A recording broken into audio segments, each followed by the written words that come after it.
Okay guys, I want to do a video since I got some new couture ink. I got couture teal and Tide. Oh my god guys, I hope this color comes across on the camera pretty good. Tide. I'm obsessed with it. I'm probably going to have to go and, I've already used a lot of it. I'm going to have to probably go and order 10 more things of it. But I'll show you some of the projects I did with it. This is just a bag. I believe it came from Hobby Lobby. I just love the color. And this little bag. And then I've been sewing these, making them obsessively. I'm in love with it. It's a garden flag. You can see where the hole is. You put that's where it goes on, the metal part. And then I put the design on it, and I use my Cricut Easy Press for heat set, because inks are only permanent after you heat set them. You don't have to have a Cricut Easy Press to do it. You can do it with a home iron. I just prefer my Cricut Easy Press because it has a bigger surface area I can cover with it. And after I do that and it's heat set with the heat source, I've been using this Rust-Oleum and the 2 times, because it says on there non-yellowing and UV resistant. So with the garden flags, they're going to be out in the sun obviously. So I've been using that and it worked really good. I did a test run with one and worked out really good. And then this is another shirt I made with that Tide color. I'm telling you, I am obsessed with this Tide color. Anyway, I wanted to do a video. Haven't done one for a while, so I'm going to use Tide and couture teal. I'm gonna make this shirt it's from Walmart. It's the Grandma's brand. So I need to put something in between here so it don't get down to the bottom layer. The ink go, seep through. So I'm just putting a board under there, just a cardboard board. I've lined this one up in the middle, so now I'm going to do my little camper and make sure it's lined up. I'm going to press down on this screen, make sure that fine mesh is adhered to the cloth, or it will kind of bleed a little bit. So with anything, the little details do matter. I think I'm going to do Happy Camper and the teal, and then the camper in the Tide.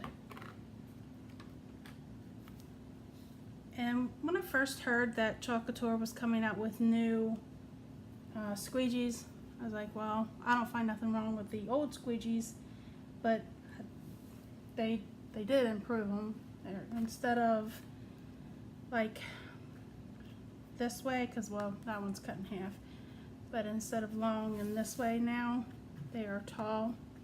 And it does give you kind of better control over it, so I find myself reaching for the new ones versus the old ones. Alright, so you just get your ink, press it down through the mesh, kind of watch your lines, make sure you don't go off of the transfer there, or it will get on your shirt, and it is the ink, so it will be hard to get off.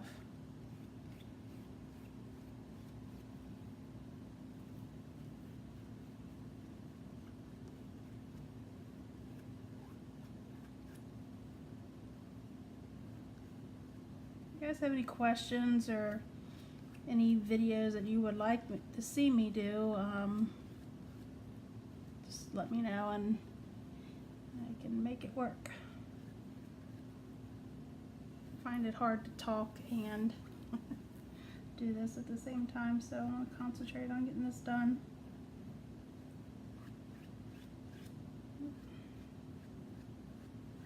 Alright. Alright, you just want to make sure you got all of your areas in there. And I'm going to show you a new way to clean the screens too. What I did in the past was what I've seen every other video of them doing, was the using the Clorox wipes or disinfectant wipes or whatever you want to call it. But I'm not going to take credit for it. I love watching YouTube videos, so I did see somebody else do it on a new way of cleaning them, and I've been doing that, and it does seem to help with making the transfer last a little longer. Alright, now I'm going to use the Couture Teal for the Happy Camper part. Once again, just want to make sure you're getting it through that fine mesh, the silk screen, whatever you want to call it.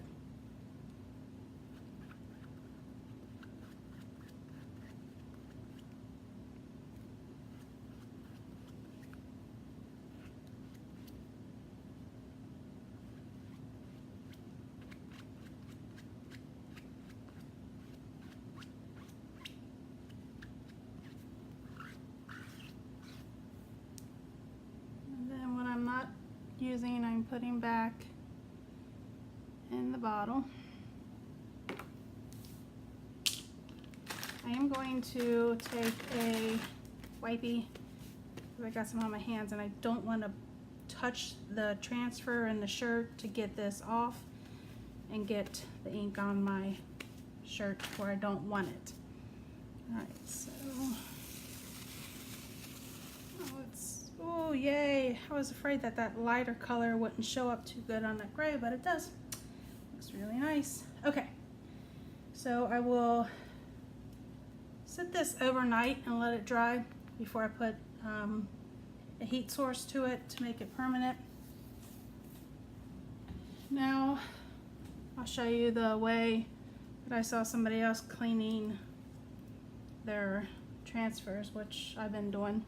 I just take a water, any thing of water, and I've been using these sponge things. You can use any sponge, I guess. The person I watched use it were using these, and I happen to have some, so I'll just use it too. Just take it, make sure you get it through the mesh part, because that's really the part that you want to make sure it's clean.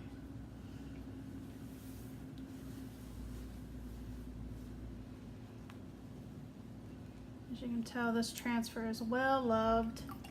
I've used it many a times on many projects, and it's still going. It's still got its stickiness. It's doing great. Okay, and then I take it and I put it on a cloth to dry it. Just wipe that up. I'll do the same thing with this one.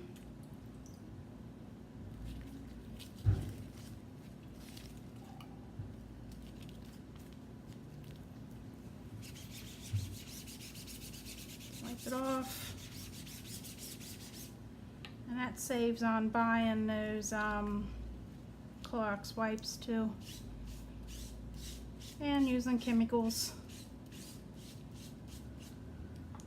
which everybody's into nowadays. And I will take cloth again, dry it.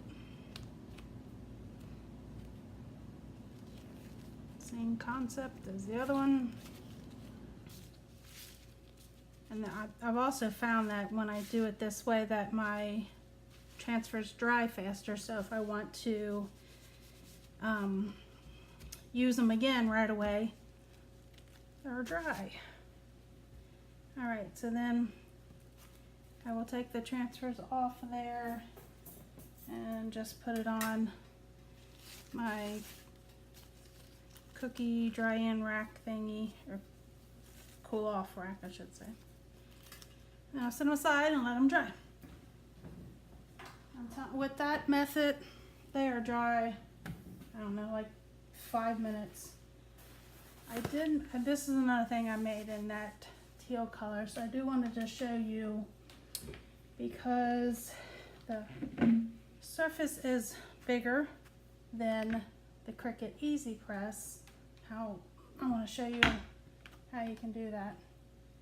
So I'm just turning on my Cricut Easy Press, taking it up to 350. Oops, turned it off. And we'll let that heat up.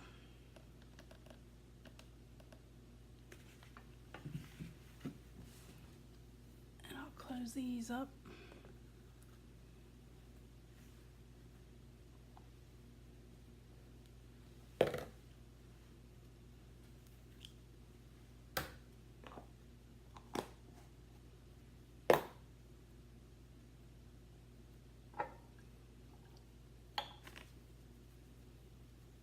Still use baby wipes, but I don't have a need for the Clorox wipes anymore, so, but I do repurpose the baby wipes.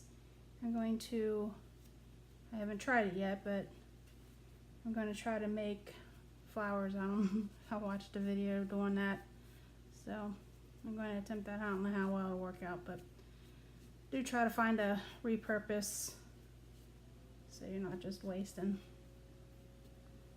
Okay.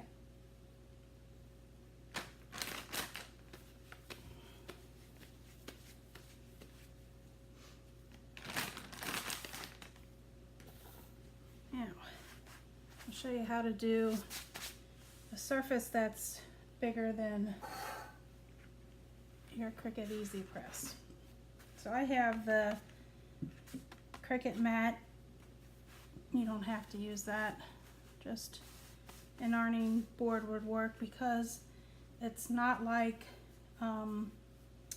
the iron-on vinyl or HTV, the heat transfer vinyl. It's not like that.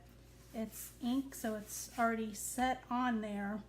You're not using the Easy Press to get it to adhere on there, so you don't have to have a hard solid surface to get it to work. Okay, Easy Press is ready. I got it set for 30 seconds. I'm going to put a Teflon sheet down. You can use a parchment paper too. Then I'm going to do 30 seconds on each if I can speak, each section here. So do 30 seconds here, and then I'll move it over and do 30 seconds on there, and you'll be able to see that. And it does go down in temp. It's not a big deal. It's not like the HTV that has to have a constant. And you notice I'm not pressing down on it either, so because I don't really need any pressure. So then this, that's hot. So that side is done. So this side will do 30 seconds. And then I'll show you how to do the rest of the surface, since it is a, like I said before, a bigger surface than the Easy Press. So.